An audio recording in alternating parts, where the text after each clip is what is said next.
روایات میں آتا ہے جو بندہ مسجد کی جھاڑو نکالتا ہے نا قیامت تک اس کا جسم قبر میں نہ گلے گا نہ سڑے گا، سبحان اللہ نہ گلے گا نہ سڑے نہ سڑے گا۔ یہ اس کی شان ہے جو جھاڑو نکالے۔ شاہ فام عورت مسجد کی صفائی کیا کرتی تھی، جھاڑو نکالا کرتی تھی، اور آج کو اس کا انتقال ہو گیا۔ شریعت کو مطلوب ہے کہ جب بندہ فوت ہو جائے جتنا بھی ہو سکے بغیر کسی وجہ کی تاخیر نہ ہو، اس کو اس کے مقام تک پہنچایا جائے۔ صحابیات نے غسل دیا، صحابہ نے جنازہ پڑھایا، راتوں رات اس کو دفن کر دیا۔ میرے آقا علیہ الصلوۃ والسلام صبح کو تشریف لائے، تازہ قبر ملاحظہ فرمائی۔ واہ لفظوں پہ غور ہے، حدیث نہ ہو ذمہ دار ہوں نا جی۔ میرے آقا تشریف لائے، تازہ قبر ملاحظہ فرمائی۔ میرے آقا علیہ الصلوۃ والسلام نے فرمایا کس کی قبر ہے؟ آج تو یہ دین پیش کیا جا رہا ہے قبریں تے جانا شرک ہے۔ میں کہ حضور کس کی قبر پہ تشریف لے گئے تھے؟ اللہ اکبر تو کہہ دیا کہ قبروں پہ جانا شرک ہے، حضور کہہ رہے ہیں کس کی قبر ہے؟ صحابہ نے عرض کی یا رسول اللہ صلی اللہ علیہ وسلم، وہ شاہ فام عورت جو مسجد کی صفائی کرتی تھی، رات انتقال ہوا، وہ صحابیات نے غسل دیا، ہم نے جنازہ پڑھا کے دفن کر دیا۔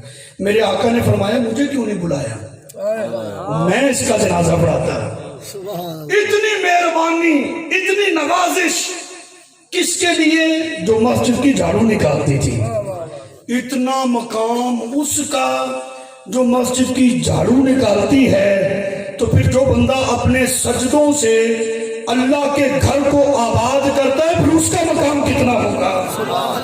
اور مسجد میں آؤ، ایک تتر تھا، تتر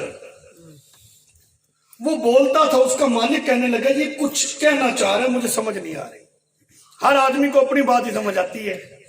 وہ ایک تیلی کے پاس لے گیا، یار یہ سن، یار تو بہت سیانا بندہ ہے برادری دے وچ، سن یہ تتر کیا کہتا ہے۔ اس نے سنا، تتر نے تو اپنی بولی بولنی تھی۔ اس نے کہا یار یہ تتر کہتا ہے نون تیل ادرک۔ کیا کہتا ہے جی؟ نون تیل ادرک۔ نون تیل ادرک۔ وہ اس کو کسائی کے پاس لے گیا، کہنے لگا یار تو بھی ذرا ججمنٹ کرنا، یہ تتر کیا کہتا ہے، چپ ہی نہیں ہو رہا ہے۔ اس نے کان لگا کر سنا، اس نے کہا یار یہ کہہ رہا ہے سیری پائے ڈھک رکھ۔ بندے کو اپنے مطلب کی بات سمجھ آتی ہے نا جی۔ یہاں میں نے ایک بات سمجھانی ہے آپ کو۔ وہ محلے کے قاری صاحب کے پاس لے گیا، مسجد کا جو امام مسجد تھا نا، کہنے لگے علامہ صاحب، قاری صاحب، کوئی کچھ کہتا ہے کوئی کچھ کہتا ہے، آپ پڑھے لکھے ہو، حافظ قرآن ہو، عالم ہو، بعمل ہو، امام مسجد ہو، نیک ہو، یہ ذرا سنو تو صحیح یہ تتر کیا کہتا ہے۔ قاری صاحب نے کان لگا کر سنا، کہنے لگا سبحان اللہ، یار یہ تو بڑا بختوں والا تتر ہے۔ کیا کہتا ہے؟ کہتے یہ کہتا ہے سبحان تیری قدرت ہے۔ کیا کہتا ہے جی؟ سبحان تیری قدرت، یعنی ہر بندے کو اپنی بات ہی سمجھ میں آتی ہے۔ اوے ہمارے ساتھ وابستہ ہو جاؤ، ہمیں سمجھ مسجد کی آتی ہے۔ جہاں سے بھی بات ہوگی ہم آپ کو مسجد میں لے چلیں گے، اللہ کے گھر میں لے کے جائیں گے۔ کیا بات، اللہ کے گھر سے بڑھ کر کسی کا گھر ہے نہیں۔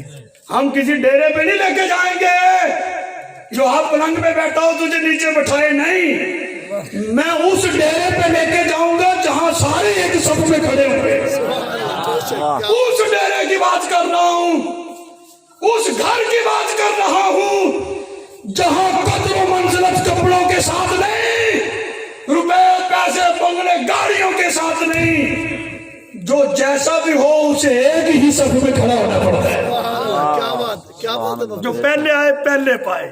پہلی صف میں علاقے کا کمی بھی آ گیا نا تو اس کو پہلی صف سے اٹھا کوئی نہیں سکتا۔ اللہ کا گھر ہے، یہ تمہارا کوئی ڈیرا کوئی نہیں۔ کیا بات، اس ڈیرے کی میں بات کر رہا ہوں، ادھر آؤ، ادھر آ جاؤ، پھر دیکھنا زندگی میں انقلاب کیسے آتا ہے، زندگیاں بدلتی کیسے ہیں۔ مولا علی رضی اللہ تعالیٰ عنہ سارے کو مشکل کشا، مشکل کشا، مولا علی پاک رضی اللہ تعالیٰ عنہ، آپ کا دور خلافت ہے۔ رومی بادشاہ نے ایک جاسوس بھیجا، اور دیکھو تو صحیح یہ مسلمان کرتے کیا ہیں، بڑا روب دبدبا، فوج بڑی دبی سی ہے مسلمانوں سے، چیک کر کیا یہ کرتے کیا ہیں۔ انہوں نے جاسوسی کی جس طرح آپ ہوتی ہے جاسوسی کی. یہ لبیک والے کرتے کیا ہیں؟ رپورٹ تیار ہوئی کیا ہے؟ یہ فلاں مسجد کا امام ہے، فلاں مسجد کا قاری صاحب ہے، فلاں مسجد کا مفتی صاحب ہے. یہ مسجد کا امام ہونا یہ دہشت گردی ہے. واہ سبحان اللہ. رپورٹ تیار ہوئی. رپورٹ تیار کرنے کے بعد انہوں نے رپورٹ پیچھے بھیجی. اس میں لکھا یہ تھا ہمیں مسلمانوں کی سمجھ نہیں آتی، جب مسلح پہ ہوتے ہیں لگتا ہے ان سے بڑا عبادت گزار کوئی نہیں، جب تلوار لے کر میدان میں آتے ہیں لگتا ہے ان سے بڑا غازی کوئی نہیں. یہ مسلمان کہ جس کی للکار سے بھی کفر گھبرائے، جس کی تکبیر سے بھی کفر کے ایوانوں میں لرزہ داری ہو. یا رسول اللہ لبیک لبیک لبیک یا رسول اللہ لبیک لبیک لبیک یا رسول اللہ لبیک لبیک لبیک یا رسول اللہ لبیک لبیک لبیک یا رسول اللہ لبیک لبیک لبیک یا رسول اللہ لبیک لبیک لبیک یا رسول اللہ لبیک لبیک لبیک یا رسول اللہ لبیک لبیک لبیک یا رسول اللہ لبیک. کتنا مزہ ہے. واہ میں نے نہیں کہا روک جا، مزہ ہی اتنا آتا ہے اس نعرے میں. اللہ کا ذکر ہے نا جی، ذکر میں تو برکت ہوتی ہے نا. حدیث پاک ہے میرے آقا علیہ الصلوۃ والسلام نے فرمایا جب تک روئے زمین پر ذاکر موجود ہیں، ذکر کرنے والے موجود ہیں، اس وقت تک قیامت نہیں آ سکتی. لبیک والا نو دونوں ہاتھوں نال سلوٹ کرو جدوں تک کہے گے نے قیامت تو محفوظ ہو، کیونکہ حضور کا فرمان ہے جب بندہ زبان سے اللہ کا ذکر کرتا ہے نا جی، دیکھو لبیک یا رسول اللہ، اللہ رسول کا ذکر ہے نا، زبان سے اللہ کا ذکر کرتا بار بار بار بار کرتا ہے. زبان رک بھی جائے نا تو دل پھر بھی اللہ کا ذکر کرتا ہی رہتا ہے. یہ ہے تو اس لیے یہ ذکر کیا کرو، اسی میں ہی عافیت ہے، اسی میں ہی انقلاب ہے، اسی میں عروج ہے. دنیا آخرت قبر کی ساری بلائیاں ہی اللہ رسول کے ذکر میں. فلانا صاحب، چودھری صاحب، مار صاحب، شیر صاحب، بلہ صاحب، تیر صاحب، یہ کیا طریقہ ہے؟ اور سب چھوڑو، بس اللہ اور اس کے رسول کا ذکر کرو. اب کتنا بلند مقام ہے تمہارا بھائی. میں نے نا نبراس ہے، یہ شرح عقائد کتاب ہے، اس کی یہ شرح ہے نبراس، اس کے حاشیے میں ایک روایت ہے. یہ ہے محبت والوں کے لیے، اگر موڈ ہے تو سینے کا زور لگا کے سبحان اللہ کو میں وہ حدیث میں آیا. اللہ تعالیٰ بروز قیامت ساری امتوں کے انبیاء کی امتوں جو ہیں ان کا حساب کتاب ہوگا سب کے سامنے. قصہ مختصر باری آ جائے گی رسول اللہ کے امتیوں کی. اللہ تعالیٰ اپنی شایان شان نور کا خیمہ لگائے گا. سبحان اللہ. شایان شان نور کا خیمہ. فرشتے سے کہے گا وہ میرے محبوب کو امتی ہے نا، اس کو بلا کے لا. وہ آ جائے گا، ہاں جی جی. وہ رجسٹر کھلے گا، یہ گناہ تو نے کیا، کہے گا کیا، یہ بھی کیا، کہے گا کیا. یہ سارا رجسٹر سامنے.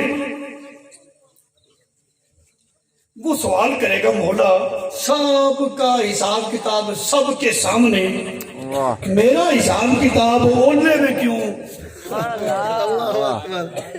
اللہ فرمائے گا تو میرے یار کا امتی ہے نا. میں نے کہا جب رسوا نہ ہو آ جائے ادھر. وہ بندہ پھر عرض کرے گا مولا تو مجھے دوزخ میں بھیجے گا. اب تو سارا کچھ سامنے آ گیا نا، دوزخ میں بھیجے گا، راز تو پھر کھل جائے گا. رسول اللہ کا غلام آ گیا ہے، رسول اللہ کا غلام آ گیا. رب کی رحمت جوش میں آئے گی، فرمائے گی جا تجھے نہیں اپنے یار کو دیکھ رہا ہوں، جا جنت جا. جس نبی کے صدقے بیڑے تارنے ہیں نا اترنے ہیں، اور جس نبی کے صدقے کرم ہونا اسی نبی کا نعرہ لگا. جو یہاں بھی کام آئے گا ادھر بھی. یا رسول حضرت ربی ملاقات کرنے کے لیے گئے حضرت اویس کرنی سے. اللہ والے اللہ والوں کے پاس جاتے ہیں، جو اللہ والے نہیں ہوتے وہ تو شرک کہہ کے سائڈ پہ ہو جاتے ہیں، جانا ہی نہیں چاہیے تھا، کتنے لکھا شرک ہے بدعت ہے، وہ سائڈ پہ ہو جاتے ہیں۔ اللہ والے اللہ والوں کے پاس جاتے ہیں۔ حضرت ربی اویس کرنی کے پاس بڑا سفر کر کے فجر کے وقت پہنچے، سات خلیفہ ہے، جب پہنچے نا فجر کا ٹائم ہو، ویسے کرنی نماز کی تیاری میں بیٹھے ہیں، اپنے خلیفے سے کہنے لگے نماز پڑھنے دو، نماز کے بعد ملاقات کرتے ہیں۔ اب ویسے کرنی نے فجر کی نماز ادا کی، نماز کے بعد قرآن لے کر بیٹھ گئے، کہنے لگے کوئی نہیں قرآن پڑھ لیں دو پھر اپنا ملاقات کرتے ہیں۔ دیکھو نا پیر ہو ساتھ خلیفہ ہو، پھر کچھ نہ کچھ تو بندے کو حساب کتاب ہوتا ہے نا، اتنی دور سے آئے کوئی پروٹوکول، کہ کوئی نہیں قرآن پڑھو پھر اپنا ملاقات کرتے ہیں۔ خلیفہ جو ساتھ ہے، زوال کا جو 4 سے اشراق کا وقت شروع ہوا نا، قرآن بند کیا، 4 سے اشراق کے نفل شروع کر دیے۔ خلیفہ پھر دیکھ کے کہتا کوئی نہیں نفل پڑھو تو میں لینے کوئی نہیں۔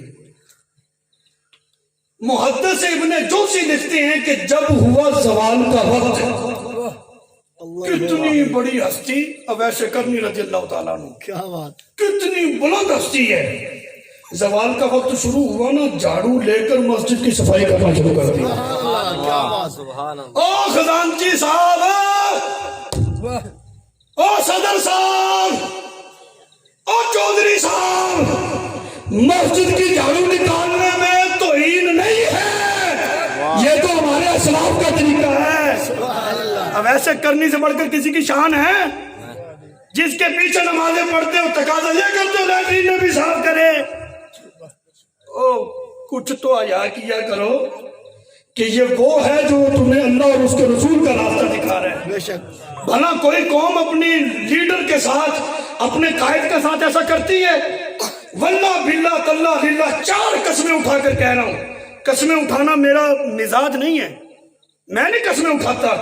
4 قسمیں کیوں اٹھائیں گے؟ اس لیے کسی کے ذہن میں نہ جائے کہ پیسے لینے کے لیے بات کرنے لگا ہوں۔ اسلام سے ہٹ کر جو بھی مذہب ہے، ہر مذہب کے لوگ اپنے مذہبی رہنماؤں کو بڑا نوازتے ہیں، ان کی تنخواہیں چیک کر لو تو اتنی تمہارے ایم پی اے کی تنخواہ نہیں ہوتی، اتنی تمہارے وزیروں کی نہیں ہے، جتنے وہ اپنی مذہبی رہنماؤں کو نوازتے ہیں۔ ان کی ہاں میں ہاں ہوتی ہے، ان کی نہ میں نہ ہوتی، باقی سارا سسٹم ایویں ہی ہے۔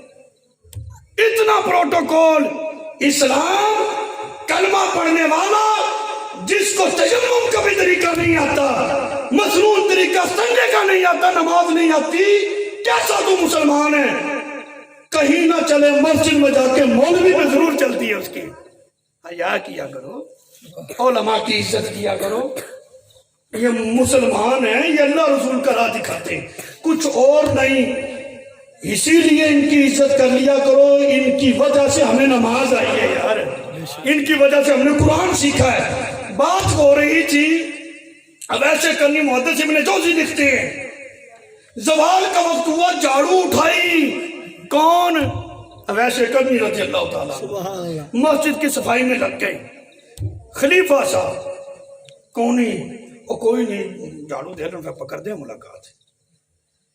زہر کا وقت ہوا، زہر میں پھر عصر میں پھر مغرب میں پھر عشاء میں، قصہ مختصر۔ عشاء کے بعد انہیں پتہ ہی نہیں کہ کون آیا کون نہیں، اتنا فنا فلا بیٹھے ہیں۔ عشاء کے بعد کب سے کب تک بیٹھے ہیں، اونگ آ گئی، جھٹکا لگا فوراً۔ اویس کرنی نے اپنے ہاتھ فضا میں بلند کیے، روتے ہوئے عرض کی مولا اپنی یاد سے غافل نہ کر۔ اتنی عظیم ہستی، اتنی طویل عبادت، نیاز مندی دیکھ، ایک اونگ کا جھٹکا ہی آیا ہے۔ مولا اپنی یاد سے غافل نہ کر۔ تو 2.5 نمازیں پڑھ کے کسی کو جینے ہی نہیں دیتا۔ آج کل نماز کی دعوت پتہ کس طریقے پہ ہو رہی ہے؟ پتہ چلے بھی نماز پڑھنا چلے، چلو یار چلیے یار نماز پڑھنے چلیے، جب کوئی ہے نہیں تو پھر پڑھتے ہی کوئی نہیں۔ جب نمازی آ جائے ساری جماعت اللہ اکبر، پتہ چلے بھی صبح سے شام تک قیام میں کھڑے ہیں، جب چلے جائیں تو بسترے سیدھے تو روٹیاں سیدھیاں تو چل بھی سو گئے۔ یہ کیا طریقہ ہوا؟ نماز ہمیں دکھانے کے لیے پڑھتے ہو، سجدہ ہمارے لیے کرتے ہو، قیام تمہارا ہمارے لیے، اور جن کے سجدے رکوع قیام لوگوں کے لیے ہوتے ہیں پھر دھتکارے جاتے ہیں، جو رب کے لیے لوگ ان کو سلام بھی کرتے ہیں. دنیا پہ ہو تو ویل چیئر چومی جاتی ہے, دنیا سے چلے جائیں تو قبر کی خاک کو بھی چوما جاتا ہے. اس لیے نماز تو اللہ کے لیے پڑھ لیا کرو, سب کچھ دنیا کے لیے ہے. ایک عبادت تھی, یہ بھی دنیا کی نظر ہو گئی اللہ کے لیے. اچھا جی, جھٹکا لگا, مولا اپنی یاد سے غافل نہ کر. حضرت ربی نے خلیفہ سے کہا, اٹھ یار چلیے.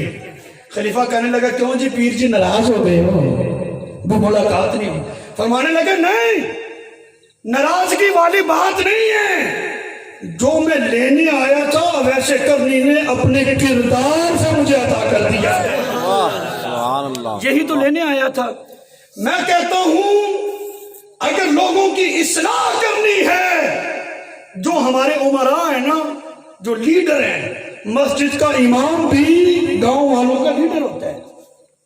اوے اصل امامت تو مصلی ہے نا, اصل لیڈر تو پھر یہ ہوا جو مصلی رسول کا وارث ہے, بمبر رسول کا جو وارث ہے. اس سے بڑا کوئی ہو سکتا ہے پنڈ کا؟ نہیں نہ ہو سکتا. اس کو چاہیے جس طرح اپنی گفتار سے تربیت کر رہا ہے, اسی طرح اپنے کردار سے بھی تربیت کرے.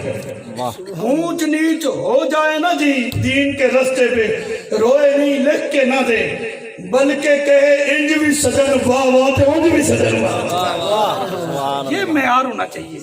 اگر کوئی تنگی ہے, دیکھو نا ہاتھ لوگ چومتے نہیں, کوئی ہاتھ چوم رہا ہے, کوئی کپڑے چوم رہا ہے, کوئی پاؤں چوم رہا ہے, تو اب بڑی راحت محسوس ہو رہی, بڑا خوش ہو رہے ہو. اگر اللہ رسول کے نام پہ ہتھ کڑی آ گئی, یہ تو کچھ بھی نہیں ہے یار. ہمارے اسلاف پہ تو بڑی بڑی مصیبتیں, بڑے بڑے پہاڑ توڑے گئے, یہ تو کچھ بھی نہیں. ہتھ کڑی لگی, جیل چلے گئے, ادھر بھی روٹی کھائی, 4 دن سکون کیا, کوئی پریشانی نہیں, آرام سے بیٹھے, پتہ ہی کوئی نہیں چلا. جیل سے باہر آئے تو 3 کلو وزن ہی بڑھ گیا تھا. 3 کلو. میں تو بہت ڈائٹ کرتا ہوں, کہ بڑا خیال کرتا ہوں کہ میرا وزن نہ بڑھ جائے, وہاں پہ بڑھ گیا. وہ بڑا اس لیے کہ وہ باہر نہیں نکلنے دیتے تھے. وہ چھوٹی سی کوٹھی, وہ 7 بلاک جو ہوتا ہے, اب بندہ اس میں کیا سیر کرے. کھانا صبح کا آیا, بھوک لگی نہیں, دوپہر کا پھر آ گیا, شام کا پھر آ گیا. میں کہ اتنے کھانے, اتنی روٹیاں تو ہم جیل سے باہر نہیں کھاتے. او ہمیں تم بند کر کے ڈرا نہیں سکتے ہو, وجہ یہ ہے ہم اللہ اور اس کے رسول کا نام لینے والے ہیں. اسلام آباد دیا سڑکاں تے سودا ہویا اللہ خادم حسین رضوی کہ تو میرے نبی دی دین تے پہرا دیتا تے ادھار اساں بھی نہیں رکھنا. قبر دے پروٹوکول تے دنیا ویکھنا کوئی نہیں, او میں جاننا, پر رضوی تیرے جلالے نوں ویکھ کے دنیا مننے دی کہ جڑا حضور دا نوکر ہو جائے دنیا اللہ انہاں دی تابعدار کر چھڑدا ہے. تو بات یہ ہے کہ اپنے اندر فکر پیدا کرو, اپنے اندر انقلاب پیدا کرو. سب سے پہلے یہ دیکھو کہ ہم کون ہیں اور کس لیے دنیا میں آئے ہیں. زندہ باد مرد آباد, زندہ باد مرد آباد کے لیے نہیں آئے. ہمیں رب نے اپنی عبادت کے لیے پیدا کیا ہے, اور عبادت کے شعبے مختلف ہیں. اللہ کی بارگاہ میں سر جھکانا بھی عبادت ہے, ظالم کی آنکھوں میں آنکھیں ڈال کر اس کو للکارنا بھی اللہ کی عبادت ہے. خالد بن ولید کی سنت ہے جناب, ساری سنتاں, صرف حلوے والی سنتا نہیں. کفر کی آنکھوں میں آنکھیں ڈال کر چھاتی نکال کے کہنا ہاں ہم رسول اللہ کے غلام ہیں, یہ بھی سنت ہے. یہ سنتا بھی اپنانی ہے. لیکن ٹائم کافی ہو گیا, ٹائم کافی ہو گیا, بات کو میں اب لگاؤں سمیٹنے. یہاں پر اللہ تعالیٰ نے جو قرآن پاک میں کیا ہے ذکر, وَمَا خَلَقْتُ الْجِنَّ وَالْإِنسَ إِلَّا لِيَعْبُدُونَ, کہ جنوں کو اور انسانوں کو اللہ تعالیٰ نے اپنی عبادت کے لیے پیدا کیا ہے. بولو نا, کس کے لیے پیدا کیا ہے؟ اپنی عبادت کے لیے, اپنی عبادت کے لیے. اللہ نے اپنی عبادت کے لیے پیدا کیا ہے. بے شک. ماں باپ نیک ہونا, اولاد بھی نیک ہوتی ہے, یہ سب کی ذمہ داری ہے. محلے کی عورتیں اکٹھی ہو کے نا بابا فرید رحمت اللہ علیہ کی والدہ کے پاس آ گئی, بچے ہمارے بھی ہیں, ہمارے بچے سارا دن گلی ڈنڈا کھیلتے ہیں, تیرا فرید سارا دن قرآن پڑھتا ہے. ہمارے بچے سو جاتے ہیں، تیرا فرید رات کو مصلی پہ اللہ کی عبادت کرتے، اتنا فرق کیوں؟ بچہ ہے یہ بھی۔ آپ کی والدہ نے فرمایا یہ سارا فرید کا کمال نہیں، کچھ حصہ میرا بھی ہے، میں نے کبھی بھی فرید کو بے وضو دودھ نہیں پلایا۔ ماں سے، بہنوں سے، بیٹیوں سے میری گزارش ہے، اپنے بچوں کی تربیت اپنی گود میں کرو، کیا بات، رسول اللہ کی محبت ان کو سکھاؤ، اللہ رسول کے ترانے ان کو سکھاؤ۔ ممی ڈیڈی ماحول سے باہر نکلو، سب سے پہلے رب کا قرآن ان کو پڑھاؤ۔ بے بلی پڑھاؤ گے تو یہ بلی بنے گا، اور اس کو رب کا قرآن پڑھا۔ جب یہ رب کا قرآن پڑھے گا نا اس کی رگوں کے اندر، پھر حیدر کرار کی جرأت گردش کرے گی، سبحان اللہ، اس کا پھر جب سر جھکے گا تو رب کے سامنے جھکے گا، باطل قوتیں اس کو جھکا نہیں سکیں گی۔ تربیت اچھی کرو ان کی، قرآن پڑھاؤ، رسول اللہ کا فرمان پڑھاؤ۔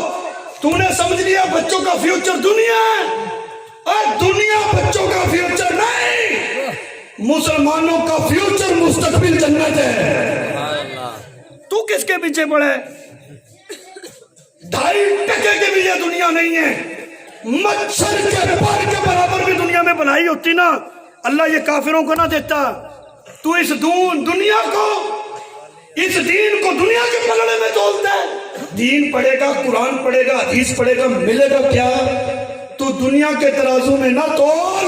میرے آقا علیہ الصلوۃ والسلام نے فرمایا دین کا طالب علم دین کے لیے گھر سے نکلتا ہے، اللہ کے نورانی فرشتے اپنے پر اس کے پاؤں کے نیچے بچھا دیتے ہیں۔ سبحان اللہ، دنیا کی کوئی بھی ڈگری ہو، جب اس کا اختتام ہو جائے، اس کا عروج یہ ہے جب وہ اس کو حاصل کر لے۔ چند لوگ بیٹھتے ہیں، سرخ قلین بچھتا ہے، چند لوگوں کی تالیوں میں اس کو میڈل پہنایا جاتا ہے، اتنے نمبر لیے ہیں۔ جوتا اتارنے کی اس کو اپنا زحمت نہیں ہوتی، جوتے سمیت ہی آتا ہے۔ اتنی شان، اتنے سارے لوگوں میں جوتا سمیت قلین پہ چلتے ہوئے لوگوں کی تالیوں میں جھومتا ہوا ہے اور میڈل ملا، اتنے نمبر ملے، واہ واہ ہو گئی۔ ابے دا نام روشن ہو گیا، پنڈ دا نام روشن ہو گیا، ملک کا نام روشن ہو گیا۔ میں کہتا ہوں دنیا کی کوئی بھی ڈگری ہو، عروج کے بعد صرف یہ انعام ہے، لیکن رسول اللہ کے دین کا خادم بنا، ابھی اس نے علی بات آسائی نہیں پڑھا، باپ نے ارادہ کیا ہے مدرسے بھیجتا ہوں، رب کا قرآن پڑھے گا، یہ جا رہا پڑھنے کے لیے، اللہ کے نورانی فرشتے نورانی کلیم اس کے پاؤں کے نیچے بچھا دیتے ہیں۔ کوئی لمٹ نہیں، 3 میٹر 5 میٹر 10 میٹر نہ، جہاں تک وہ جاتا ہے وہ نورانی کلیم اس کے پاؤں کے نیچے ہوتے ہیں۔ سبحان اللہ، اتنی شان و شوکت حضور کے دین سے ملتی ہے۔ تو آخر میں اپنے سب بھائیوں سے، اپنی بیٹیوں سے، بہنوں سے یہ گزارش کروں گا کہ زندگی کا مقصد اللہ کی عبادت ہے، زندگی کا مقصد دین کو بناؤ، دنیا کو نہیں۔ دنیا جیسی کیسی گزر جانی ہے۔ ڈاکٹر علامہ اقبال رحمۃ اللہ علیہ نے فرمایا زندگی سال ہو 100 سال گزر جائے گی، دوش یعنی گندا، دوش پہ کمبل ہو یا شال گزر جائے گی، تم امیروں کی با اقبال گزر جائے گی، ہم غریبوں کی بہرحال گزر جائے گی۔ اس نے گزرنا ہے، یہ پہیا کسی کے لیے نہیں رکنا، یہ گزر جائے گا۔ فائدہ اسی کے لیے ہے جو اپنے مقصد حیات کو سمجھ گئے۔ اللہ تعالیٰ اپنے محبوب کے صدقے آج کی اس محفل کو محبوب کی ولادت کے صدقے، سرکار کے دین کے صدقے، حضور کی ختم نبوت کے صدقے اپنے بارگاہ میں قبول فرمائے۔ اور جتنے حضرات اس محفل میں شامل ہوئے ہیں، اللہ تعالیٰ سب کی حاضری کو اپنی بارگاہ میں قبول فرمائے۔